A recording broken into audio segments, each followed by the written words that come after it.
Exmoor. Dogs bark in the distance. Yellow gorse seeds below bright-worthy barrows. Smoke rises. Beech tree skeletons ride Hawk Ridge hedges. Rills and rivers slither down valleys like serpents. An ancient place. Older than you or I. Older than metal. Woodland. Here long before us. Here long after. Lift the layers of landscape. Beneath, red soil and sandstone, formed by forgotten oceans. Then land that rises through clouds, up and up beyond plough reach, to dwindling islands of pure, wild nature. Up here, above goyles and gullies, great winds rush to the sea, twisting the antlers of the moorland stag. To the north, swift streams to the underwater forest. South, drowning high commons. East, seabird cliffs and moving marshes. West, to springs and thirsty mosses. Deer sedge, cowweed, bell heather, ling. Lost names. Unfamiliar now. Better known by those who came before. So imagine when it was wilderness. Listen to the sweet lilt of its song.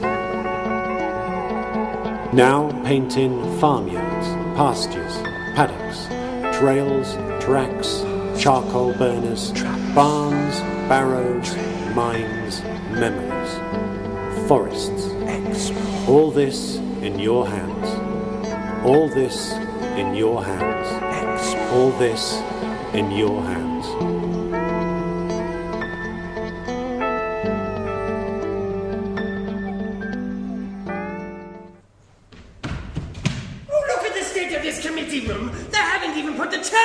Yet. Smithers! Yes, sir. Charles Smithers! Yes, sir. Dithers! Yes, sir. Tables, dithers, tables! Of course, sir. Shall I prepare the minutes, Well, sir? that's my job. Yes, but I'm the senior secretary. Actually, I think you'll find I've been here the longest. Look, stop squabbling, you two! Dithers, minutes, Smithers, sit there! Yes, sir. I hereby declare the first meeting of the Exmoor National Park Authority now in session. Bravo, Chairman. Well done. And if I We've may got say- no money, no powers, and no staff. And if we don't look after the land and keep the farmers happy, we're stuck, but never mind. That's the spirit. Remember, Dunkirk, it really is a remarkable achievement, sir, and if I may say... Yes, all right, Smithers, there's no need to make quite such a fuss about it. Yes, sir, indeed, sir. Whatever you say, sir. We are here for a very important purpose. Bravo! Smithers! Yes, sir. We have been charged by... Right, sir. We have been charged by... Sorry, sir. We have been charged by Her Majesty's government. God bless her. We have been charged under the auspices of the National Park Commission with the vital task of conserving and enhancing the natural beauty, wildlife and cultural heritage of Exmoor National Park.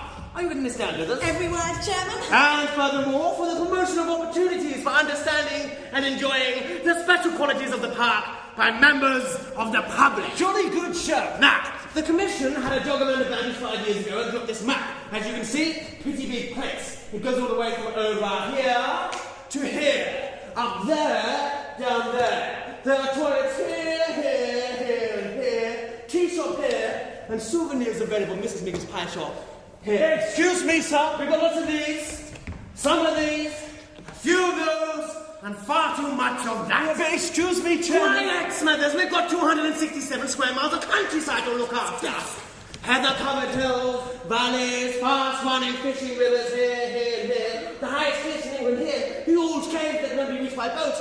Red deer, ponies, and all manner of birds and butterflies. Are you getting this down, Dithers? Yes, Chairman. Now listen, I didn't get to where I am today by running a sloppy vessel. Efficiency's the key, and when I say jump, bloody well jump. We've got to look after the land and keep the farmers happy, and if you can't keep up, you'll get left behind. Am I making myself clear? Clear as crystal, Chairman. But, Chairman, what about the Quantos? Never mind the Quantox, we've got work to do. Let's all go for a walk around the boundaries and see what all the fuss is about. Smithers, Dithers, follow me. I'm a farmer, working class and proud of it. National Park, waste of time. And money, if you ask me. Who's been looking after the land all this time up until now, eh? Us farmers, that's who. We've been farming this land around here, my family, for generations. I got it off my old part. He got it off his old man. Grandfather got it off his dad, and great-granddad got it off his father, and so on. All the way back. Look, I understand that, but things have to move forward. It's progress, I'm a landowner. Paul! Upper class, naturally. Style and breeding, what? The farmer has to look up to me, and I try not to look down on him. He may think he knows about the land, but I own it. Lock, stock and barrel. Paul! Yes, but we can't live in the past now, can we? During the war, we farmers kept the old country fed. Dig for victory, they said, and that's what we did. We ploughed up the moor for grazing and crop. What do you want to go protecting a scrubby old bit of moor for anyway? The only reason it's moorland in the first place is it's not good enough for farming. It's too steep, see? You can't get up on it to plough it. Not with horses. Not unless you got one of them new mechanised tractors. Look, yes, of course, you have to make a Now, living. look here, my man. In the old days, we gentry, that's my daddy, granddaddy, great-granddaddy, great-great-granddaddy, and so on, we gentry held Exmoor for the king as a hunting forest. When that went belly up, we went into farming. Big estates, tenant farmers paying us rent. Nice little earner it was too, till the government started interfering, and the commoners started demanding the right to march all over our land. Paul! You can't give it to yourselves. People have the right to roam. I need this land to feed my family, and I'm not having some toffee-nosed man from the ministry coming down here telling me what to do. National Park, waste of ruddy time. People have the right to I'll say roam. I like it.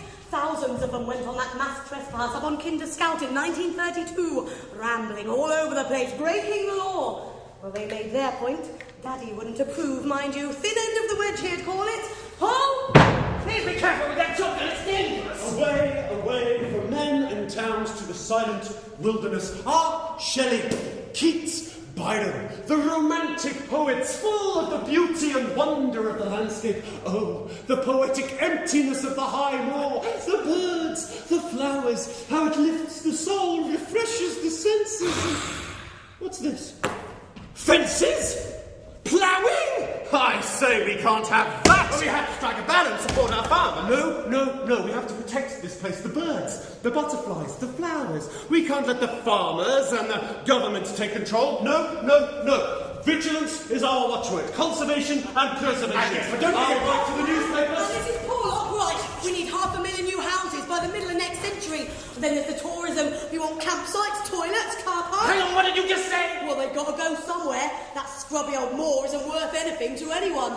We survived the war, but we have to rebuild, repair the damage, create wealth and jobs. Wealth and Oh, jobs. look at that, it's lovely. Oi, Edna, the views are great here. Bring the sandwiches. Here, mate, where are the toilets? Jimmy, stop picking your nose. No, wait, you can't All go there. right, Matthew, whoa! Where's one of these caravans been made? Oh, I never ordered any camera. Oh, well, we've got to go somewhere. Nothing has been a very big mistake here. Where have these caravans come from? I'm trying to raise my cows here. Yes, good point, farmer. We'll have to discuss And that. where can I plant my trees? Big money in conifers, you know. I'm sure we can find some sort of compromise. Oh, I'm busting for a week. I'm not going behind no bush, you know. We're all in this together, after all. So where can I build my houses then, eh? It's hard, I know. I am not putting any more corrugated iron sheds up on my backyard. We have to try and keep everyone happy. Please be careful with that shotgun. Where can I get some peace and quiet? And where can I park my car? Oh, if everyone could please just listen to me. Come on, Jesse. That's right. Come on, girl. Good girl. Go on, then. Over there. That's right. Go to work. Bring them all in. Good girl, Jesse. No one understands us farmers. We've been arguing about all this for decades, ever since I was a little boy. Go on, Jesse. Bring them in. That's right. My old part, he always used to say to me, just feed your family. Any food left over after that, all well and good. Look after the land, he'd say, and the land will look after you. Take care of your animals, Jesse, away! Go on! And take care of your neighbours too. Miller, Smithy, Dairyman, all local. Build your own hedges and stiles, but keep it small. Everyone works together. Except there's always someone trying to tell us what to do. Way back last century, they were the landowners. People like old Mr. Knight. Changed Exmoor forever, he did. Didn't know nothing about farming, that's for sure. Ironmonger. My old pa told me. Made his money up north, fancied himself a country squire, so he comes down here, buys the forest off the king back in 1818. He thought he could grow wheat and barley up here. Crackers. Everyone round here knows you can't grow that in this climate. Jessie, come by! Come by, girl! That's right. Messing about. 22 years Mr. Knight spent trying to grow that stuff. Yeah, but he never listened to us farmers. All them beech hedges, stone walls round here, that was him. But when it all went belly up, he just took off. Went to live in Italy, left it all to his son Freddie. Now, Freddie was all right. He listened to the locals. He used the local agent. He built new tenant farmhouses around here, everywhere. But he had to interfere, didn't he? Told us to plough up the moor. Well, you can imagine what my old pa thought of that. All that newfangled steam ploughing, breaking up the soil, draining the moorland. All the burning, liming, planting that went along with it. Improving the land, Freddie called it.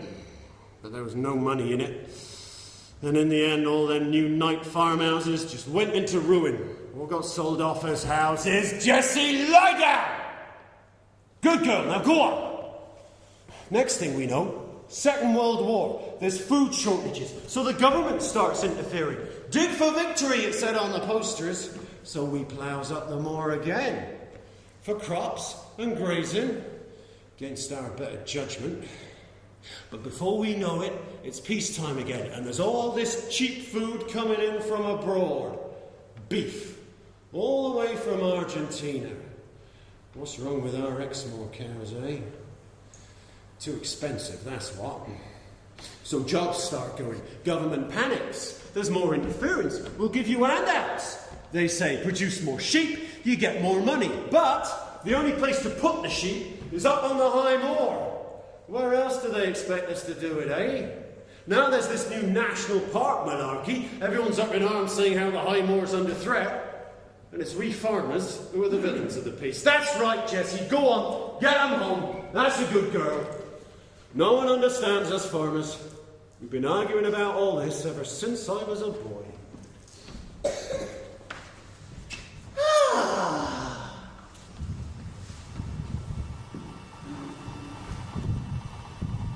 Hey! You there! What do you think you're doing? This is private property! Don't you shush me, man! Do you know who I am? I own this land! Over there! What? Over there in the heather! Now look, this is my land and I... Black grouse! Grouse? Where? Over there, look! Don't see many of those about these days. Plain sight, Schmarry. Hey, what do you think we're doing? You'll scare her off. You can't do that, they're in danger. This is my land, I can do what I like. I won't let you do it. Get out of my way. Shoot! Blast you! Mr. Blighter, right, what do you think you're doing? Get off my land. It's not your land, it belongs to everyone. It's part of the welfare state now, you know. Oh, not on my land, it isn't, laddie. You've had your council houses, pensions, education and National Health Service. Now you want to walk all over my land? Well, this moor is set aside for plantation. 3 million new trees, money in the bank. I didn't get where I am today by worrying about blinking birds. Now clear off. This is an outrage. Clear off. I have the authorities Oh. over you. You can't come in here to moor and trees. The landscape will be lost forever and... What about the bird life? Oh, well, the locals will be up in arms. We'll form a protest group. We'll call a public meeting. Alice? Oswald? Come along quickly now, we haven't got all day. Hey. Do you think we can hang about while you have your port and lemon? What's that? There's wholesale destruction going on.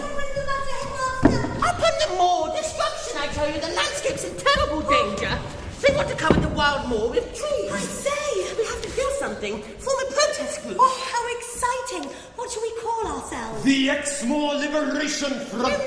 Oh, the People's Republic of Exmoor. We're fighting for nature, Alice, not declaiming independence. The Exmoor Naturist Alliance. Oswald! No, we shall be called the Exmoor Society.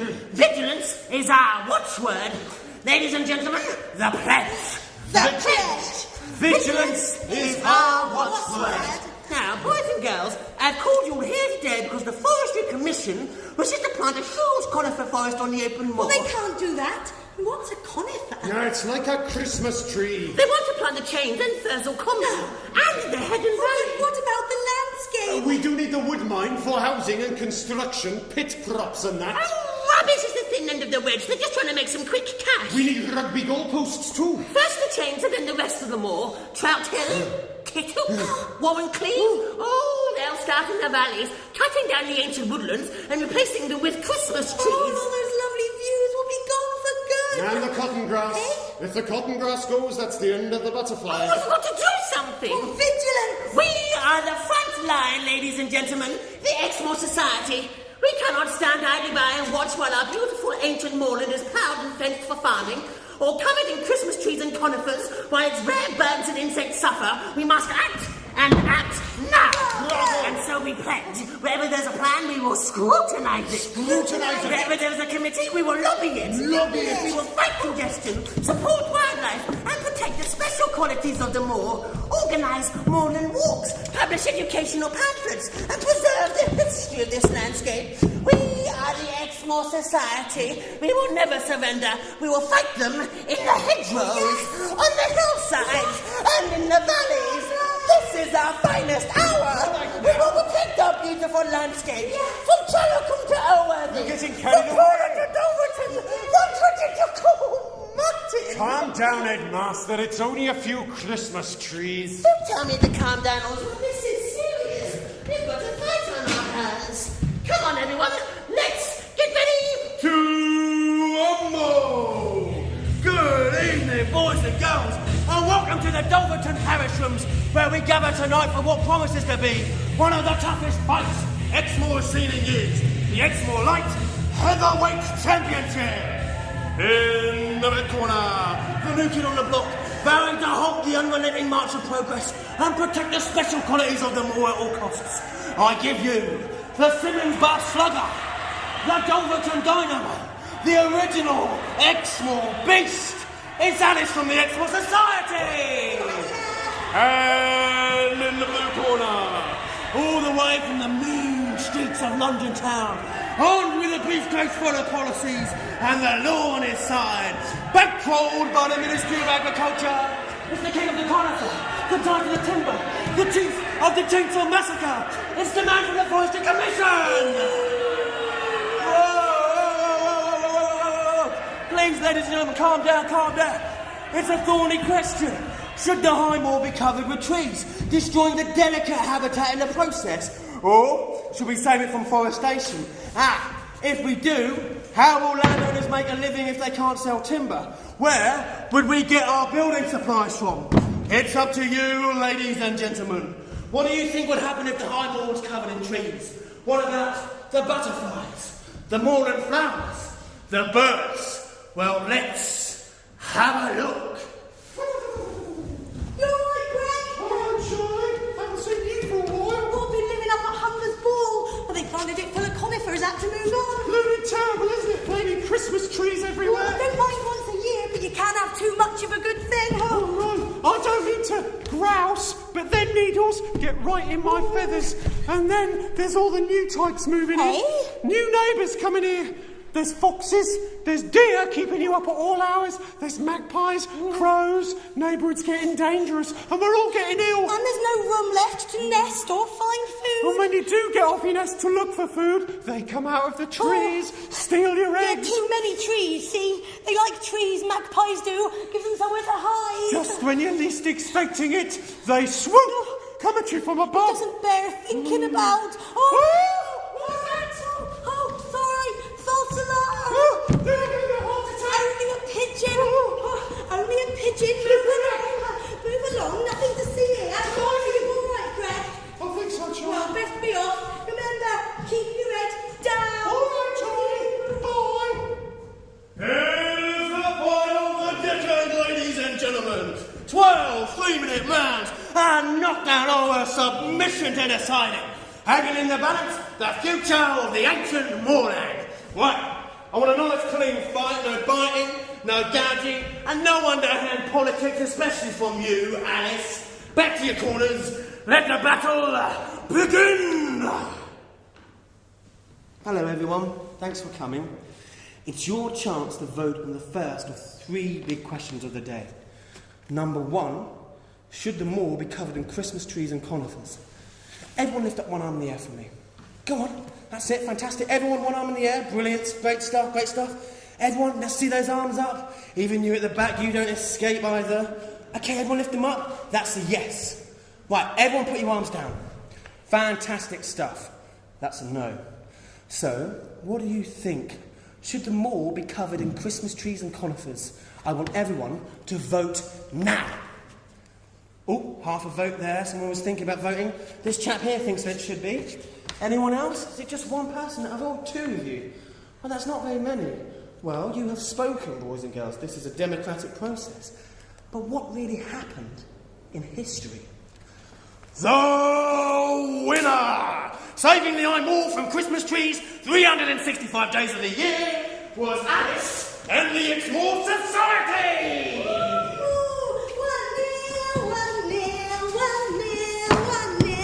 Float like a butterfly, sting like a bee. I'm Alice from the Exmoor Society. Be quiet, Alice, you're showing me up. But we beat them, Oswald. We saved the moor. All right, there's no need to make such a fuss about it. Top of all our lovely views are safe from those horrible Christmas trees. I think the drinks are on me tonight.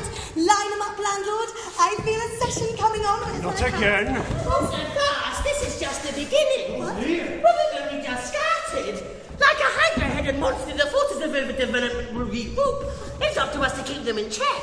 Aren't you being a little overdramatic? Overdramatic? The open moor's under a terrible threat. They're already talking about rows of pylons bringing electricity into farms, tractors replacing horses, tearing out the land, draining the bogs and the wetland. The future looks grim, Oswald. We could do with some toilets down at Tar Steps. Well, there's nowhere for people to go for a wee.